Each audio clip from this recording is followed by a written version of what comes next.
Alors maintenant, nous allons entendre Patrick qui va nous parler d'un sujet qu'on aime bien chez Melchion.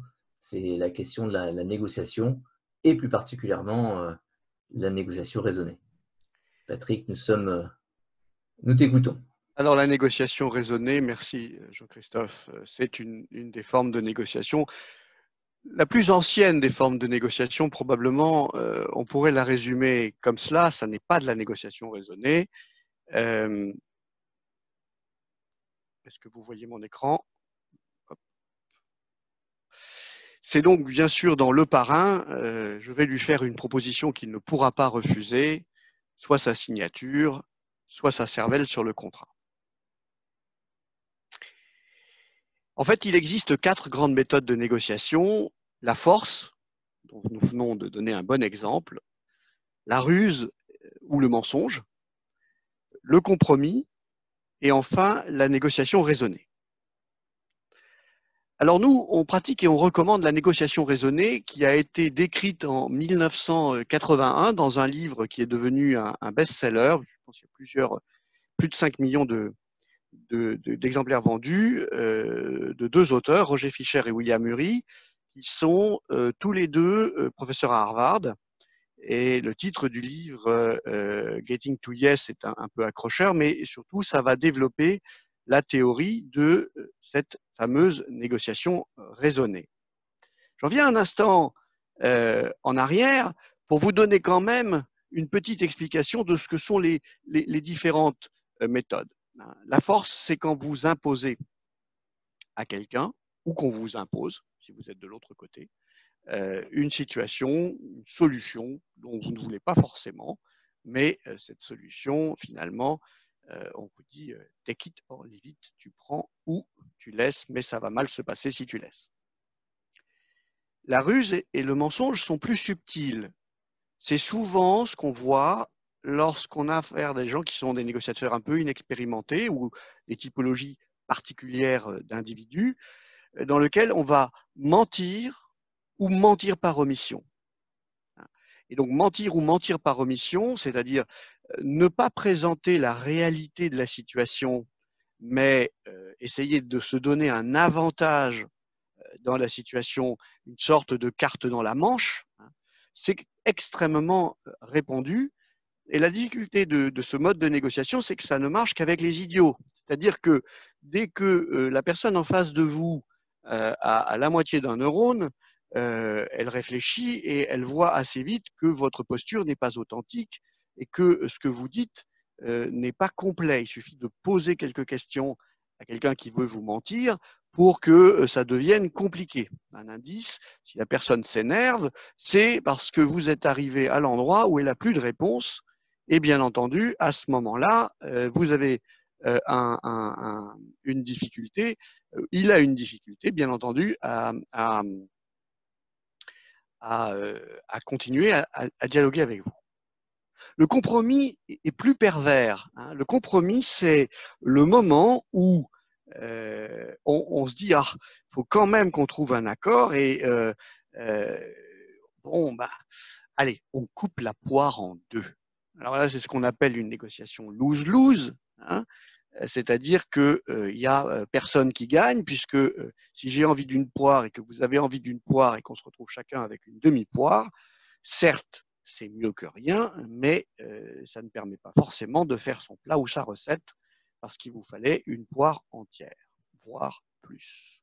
Donc, vous voyez pourquoi la force, le mensonge ou le compromis sont des méthodes, à mon avis, à notre avis, à proscrire. Alors, si on avance un petit peu, quels sont les grands principes de la négociation raisonnée? Le plus important, c'est de ne pas négocier sur une position, mais sur les intérêts. Alors, qu'est-ce que ça veut dire? Imaginez que je souhaite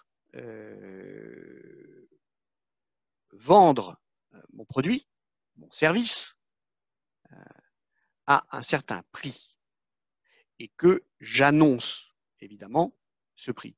La plupart des transactions se font de cette manière-là.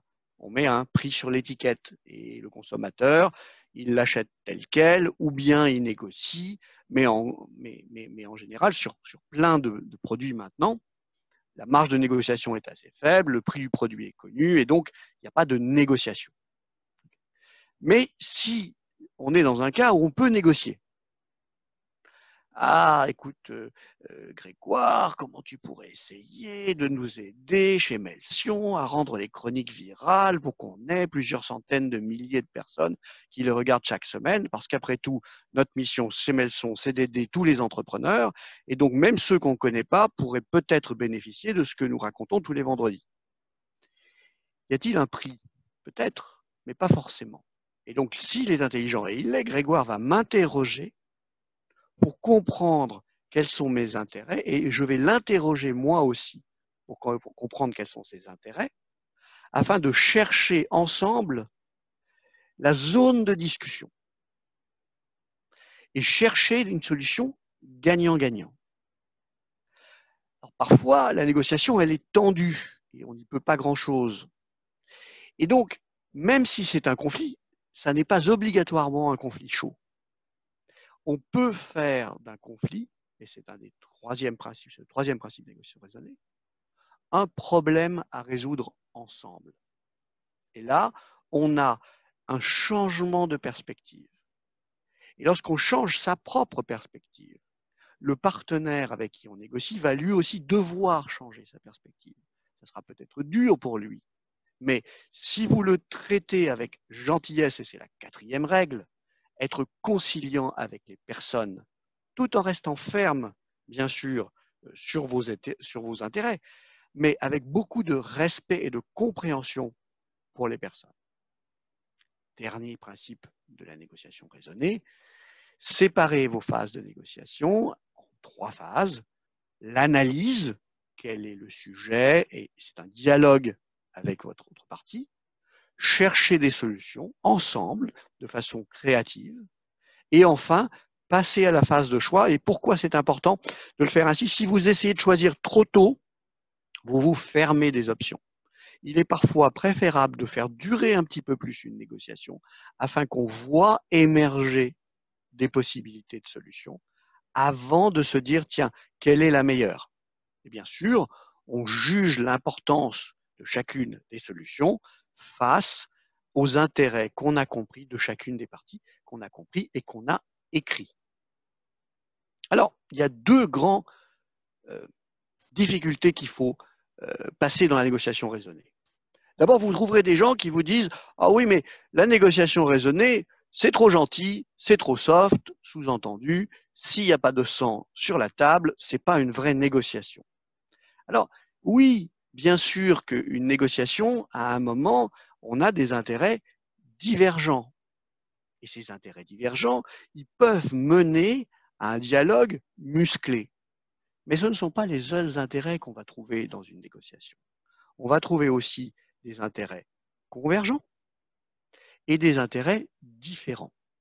Et c'est la totalité de cet ensemble d'intérêts pour chacune des parties, et s'il y a plus que 2 parties, donc c'est bien également possible, c'est l'ensemble de ces intérêts, divergents, convergents, différents, qui vont nous permettre d'élargir le gâteau. Hein, vous avez souvent entendu cette phrase. Qu'est-ce que ça veut dire élargir le gâteau? Ça veut dire ne pas regarder la solution comme on la voyait au début, mais accepter que finalement des intérêts qui ne sont pas contradictoires puissent être pris en compte. Donc, il faut rester ferme sur ces intérêts, mais souple sur les solutions. Pour ça, parlez de vous, non pas pour convaincre, mais pour faire comprendre. Et avec gentillesse, parce que c'est plus facile de communiquer avec gentillesse.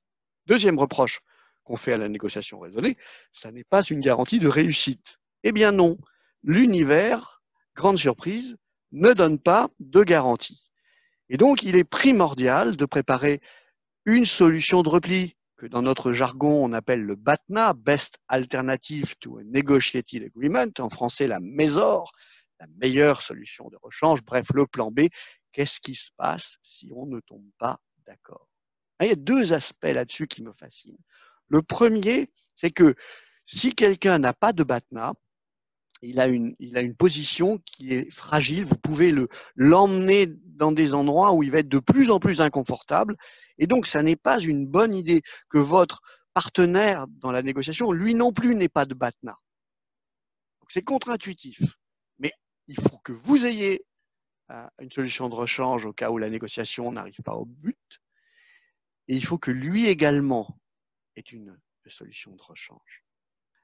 La deuxième chose, c'est que, et ce sont les militaires depuis très longtemps qui ont pratiqué cela, ils savent qu'aucun plan ne survit à une rencontre avec l'ennemi. Alors je dis ça parce que c'est militaire. Dans la négociation, il n'y a pas d'ennemis, il y a des partenaires potentiels. Donc traitez les gens avec bienveillance parce que si vous réussissez votre négociation, vous allez avoir une vie commune. Et ce n'est pas facile d'avoir une vie commune avec quelqu'un qu'on a considéré comme son ennemi, donc ça n'est jamais le cas. Mais avoir un plan B, ça veut dire simplement à tout moment, et même si c'est coûteux pour moi, je peux m'en aller si je ne trouve pas satisfaction meilleure dans la négociation. Et ça, c'est très mature. Alors, pourquoi, merci, pourquoi il n'y a jamais eu de meilleur moment pour se former à la négociation raisonnée? Eh bien, d'abord parce que la période dans laquelle nous sommes fait monter la charge émotionnelle. Et plus il y a dans une négociation de charge émotionnelle, et moins il est facile de négocier. Plus on va tomber naturellement dans le rapport de force et éventuellement dans le mensonge ou dans le compromis, mais surtout dans les deux premiers. Et puis une analogie que j'aime beaucoup pour tous ceux qui, de temps en temps, ont besoin de travailler et de bricoler un peu. Vous voyez, la négociation raisonnée, c'est un peu comme la visseuse électrique. On peut faire avec un tournevis, ça marche très bien, mais avec une visseuse électrique, ça marche beaucoup mieux, sauf dans certains cas très précis. Donc, achetez une visseuse électrique, il y a des promos en ce moment parce qu'ils en ont plein les stocks, mais surtout, formez-vous à la négociation raisonnée, ça vous servira très longtemps. Il y a de bons spécialistes de cela en France, notamment Yves Alifa, que nous aimons beaucoup et que je salue ici. Et donc, vous allez pouvoir devenir de bons négociateurs. Et il y a une vraie différence entre quelqu'un qui sait bien négocier et quelqu'un qui ne sait pas bien négocier, non seulement dans la vie de son entreprise, mais également dans son actionnariat et également dans sa vie personnelle. Donc, devenez de bons négociateurs. Et pour finir, savoir négocier de bonne foi intelligemment, c'est un talent majeur pour un entrepreneur. Donc, j'espère vous avoir donné goût et envie d'aller plus loin. Pour aller plus loin, je vous recommande ce TEDx de William Ury, qui est le co-inventeur de la négociation raisonnée, qui, dans la grande tradition de Harvard, a co-créé le Harvard Negotiation Project, qui est un des éléments les plus célèbres que Harvard ait produit ces dernières années. Et dans ce TEDx, vous verrez qu'il vous parle avec quelques années, quelques décennies d'expérience après avoir mis au point cette méthode. Donc, un bon point d'entrée dans la négociation raisonnée. Voilà. Merci pour vos questions, s'il y en a. Merci beaucoup, Patrick. C'était super intéressant. Alors, dans ce cas, si vous voulez en reparler, n'hésitez pas à me joindre comme chacun des conseillers qui sont présents et des invités qui sont présents sur cette chronique.